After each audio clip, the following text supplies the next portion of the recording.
Hello friends, आज हम Carborundum universal limited के शेयर को एनालाइज करेंगे कि हमें इसमें लॉन्ग टर्म के लिए निवेश करना चाहिए या नहीं करना चाहिए। फ्रेंड, हम स्क्रीनर डॉट इन साइट पर आ गए हैं। सबसे पहले कंपनी का बिजनेस देख लेते हैं, कंपनी क्या काम करती है। Carborundum Universal manufacture and sale abrasive ceramics and electro minerals. Abrasive are substances which clean or remove solid material by rubbing action or by impact. The company's operations are carried out through over 10 manufacturing facilities located pan India, Russia, and other countries. The ceramic segment consists of super refractory industrial ceramics, anti-corrosive, and bio-ceramics. Its user industry include power generation and transmission, coal washer, crane handling, plastic protection, and construction. The electromineral segment includes abrasive refractory grain, microgrid for the photovoltaic industry, and captive power generation from hydel power plant. Its product range include white and brown fused alumina, silicon carbide, fused zirconia, alumina, zirconia, and zirconia mullite. Its geographic segment include India and rest of the world. तो friends, ये overall world में ही काम करती है। तो चलिए, market cap है company का 9,153 करोड़। करंट प्राइस है 483 रुपये। 52 week high 572, 52 week low 175। Stock का पी है 32। बुक वैल्यू है 103 रुपये। Dividend rate 0.57%। ROC है 18.8%। ROE है 15.0%। फेस वैल्यू है 1 रुपया। तो चलिए फ्रेंड, कंपनी का लॉन्ग टर्म का चार्ट देख लेते हैं, इसने कैसे रिटर्न दिए। तो फ्रेंड, यदि कंपनी का लॉन्ग टर्म का चार्ट देखें तो इंक्रीजिंग ऑर्डर में ही रहा है। देखिए, इंक्रीजिंग ऑर्डर में है 2006 से। और यदि मैं रिटर्न्स की बात करूं तो 1 अप्रैल 2005 को इसका प्राइस था 32 रुपये और अभी है 483।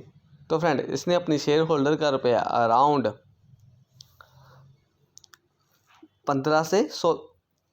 15 टाइम कर दिया फ्रेंड, 15 टाइम्स कर दिया अपने शेयर होल्डर का रुपया। तो अच्छे खासे रिटर्न है फ्रेंड। अभी पी रेशो का चार्ट भी देख लेते हैं इनके। तो फ्रेंड, जो मैक्सिमम पी रही है कंपनी की वो रही है 45 और अभी है 32। ठीक है फ्रेंड। और कंपनी कभी भी लॉस में नहीं गई। देखिए, 2006 में स्टार्टिंग में ज़रूर लग रहा है लॉस में, पर नहीं फ्रेंड, जहाँ पे भी पी है तो स्टार्टिंग में ज़रूर शायद लॉस में हो सकती है, पर बाद में लॉस में नहीं गई कंपनी। तो चलिए फ्रेंड, अभी कंपनी के बारे में अच्छी और बुरी बातें। कंपनी इज ऑलमोस्ट डेप्ट फ्री और कंपनी अपने डिविडेंड का 19.95% एज ए कंपनी अपने प्रॉफिट का 19.95% एज ए डिविडेंड दे देती है। बुरी बातें क्या है? इसकी सेल ग्रोथ है जो वो पुअर है, 4.94% है ओनली पिछले 5 सालों की। अभी देखते हैं फ्रेंड इनकी सेल का डाटा पिछले कुछ सालों का। तो देखिए, 2009 से डाटा अवेलेबल है हमारे पास। 2009 में कंपनी की सेल थी 1,084 करोड़। 2010 में 1,267 करोड़। 11 में 1,601 करोड़। 12 में 1,988 करोड़। 13 में 1,966 करोड़। 14 में 2,118 करोड़। 15 में 2,042 करोड़। 16 में 1,944 करोड़। 17 में 2,112 करोड़। 18 में 2,374 करोड़। 19 में 2,699 करोड़।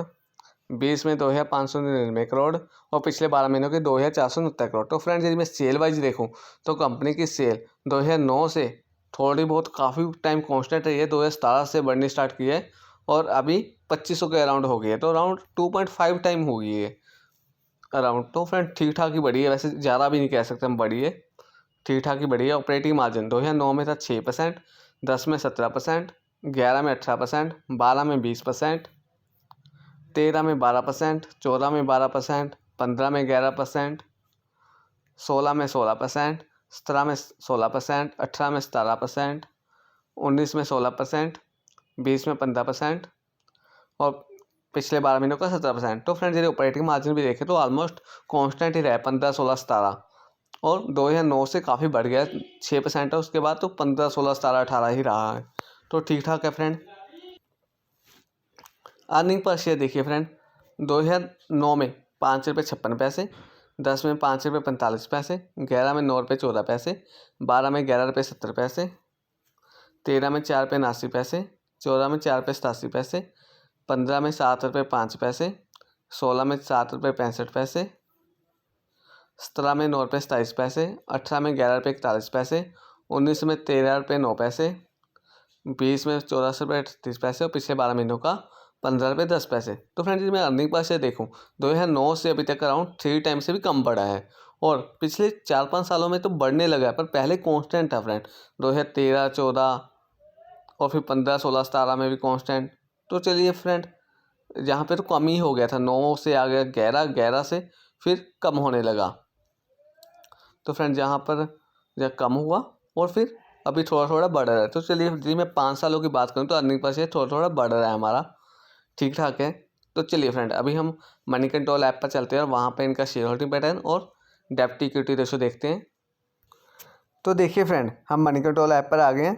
प्रमोटर के पास है 42.04%, प्लेज शेयर है 0.02%, तो नामात्र प्लेज है। FI के पास है 4.19%, इन्होंने थोड़ी सी होल्डिंग कम कर ली है अपनी। DI के पास है 35.96%, इन्होंने थोड़ी सी होल्डिंग बढ़ाई है। और रिटेल ट्रेडर के पास है 17.79%। शेयर होल्डिंग पैटर्न में कोई प्रॉब्लम नहीं लग रही फ्रेंड। अभी देखते हैं हम डेब्ट इक्विटी रेशो कंपनी का। तो फ्रेंड, कंपनी का डेब्ट इक्विटी रेशियो है 0.03, तो नामात्र डेब्ट है, इसको हम इग्नोर भी कर सकते हैं। तो चलिए फ्रेंड, हमने जो जो पॉइंट डिस्कस किए उनको एक बार रिवाइज कर लेते हैं। तो फ्रेंड देखिए, कंपनी का पी रेशियो है 32। लॉन्ग टर्म चार्ट में कोई प्रॉब्लम नहीं है फ्रेंड, इंक्रीजिंग ऑर्डर में है, इसको 5 में से 4.5 दे सकते हैं हम। प्लेज शेयर 0.02% है, तो फ्रेंड इसको 4.5 दे सकते हैं, वैसे नाम मात्र ही है। मेजोरिटी शेयर होल्डर प्रमोटर है फ्रेंड, इसको 5 में से 4 दे सकते हैं क्योंकि 50 से भी कम है। Earning per share per year friend ठीक ठाक ही बढ़ रहा है, वैसे कभी कभी कम भी हुआ है तो फिर बढ़ने लगा है। तो अर्निंग पर शेयर 3 टाइम हो गया है पिछले 10-11 सालों का, तो इसको दे सकते हैं 5 में से 4। बिजनेस मॉडल फ्रेंड ठीक ठाक है, वैसे काफ़ी सेगमेंट में काम करता है कंपनी, और तो इसको दे सकते हैं 5 में से 4। डेब्ट टू इक्विटी रेशियो नाम मात्र है, इसको 5 में से 4.5 दे सकते हैं। ऑपरेटिंग मार्जिन ठीक ठाक है फ्रेंड, 15, 16, 17% कॉन्स्टेंट चल रहा है, तो इसको भी 5 में से 4 दे सकते हैं। मार्केट कैप 9,000 करोड़ का है, स्मॉल कैप कंपनी है। सेल ग्रोथ ठीक ठाक है फ्रेंड, इसको भी 5 में से 4 दे सकते हैं। 2.5 टाइम हुई है पिछले 10 सालों से। तो फ्रेंड होल सेल और बाय, तो फ्रेंड मैं लॉन्ग टर्म चार्ट की पॉइंट ऑफ व्यू से बात करूँ तो कोई प्रॉब्लम नहीं लग रही।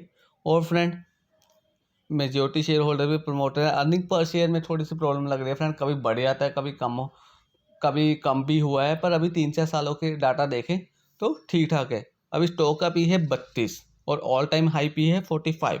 फ्रेंड्स यदि आप फ्रेश बाइक करने की सोच रहे हैं तो मे भी थोड़ा सा वेट कर लीजिए, जब कंपनी का पी अराउंड कम आ जाए, अभी 45 है ऑल टाइम हाई, तो मे बी 22 के पास आ जाए तो आप इसमें फ्रेश बाय करने की सोच सकते हैं फ्रेंड। और यदि आपके पास है तो आप होल्ड कर सकते हैं इसमें, वैसे मेरे को कोई प्रॉब्लम नहीं लग रही, कंपनी का बिजनेस भी अच्छा है और अर्निंग पर शेयर भी वैसे बढ़ ही रहा है, बस ठीक ठाक है, वैसे एवरेज है, इतना खास भी नहीं है कि हम कहें कि बहुत अच्छा शेयर है। ठीक है फ्रेंड, यदि आपके पास है तो आप कंटिन्यू कर सकते हैं। Okay friend, thanks.